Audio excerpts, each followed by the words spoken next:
Mostly நம்ம parents செய்ற தப்பு என்னன்னா, ஆஃப்டர் 55 இயர்ஸ் ஓல்டுக்கு அப்புறம் அவங்க ரிட்டயர்மென்ட் ஃபண்ட் எடுத்து என்ன செய்வாங்கன்னா, ஹவுஸ் ரெனோவேஷன் செய்வாங்க.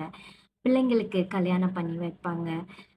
காடி வந்து அ என்ன சொல்லுவாங்க, அப்கிரேட் பண்ணுவாங்க.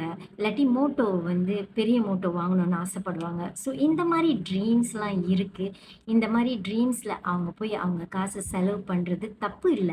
பட் அவங்க செலவு பண்ணிட்டு, அதுக்கப்புறம் அவங்க வந்து சஃபர் பண்றது தான் அவங்களோட மிகப்பெரிய ஒரு செட்பேக்ன்னு சொல்ல முடியும். ஸோ இத தவிர்க்கணும்னா, நம்ப generation X Y whatever generation நம்ப இருக்கோம்னா, இப்பவே நம்ப ரிட்டயர்மென்ட் ஃபண்டுக்கு வந்து ஒரு முக்கியத்துவம் குடுக்கணும். அதே வந்து பிஆர்எஸ்ல நீங்க பார்த்துக்கிட்டீங்கன்னா, 100 வழி அஸ் லோ அஸ் 100 வழியிலேருந்து நீங்க இன்வெஸ்ட் பண்ணலாம். ஸோ இது பத்தி மேற்கொண்டு தெரிஞ்சுக்கணும்னா, என்னை தொடர்பு கொள்ளுங்கள். நன்றி, வணக்கம்.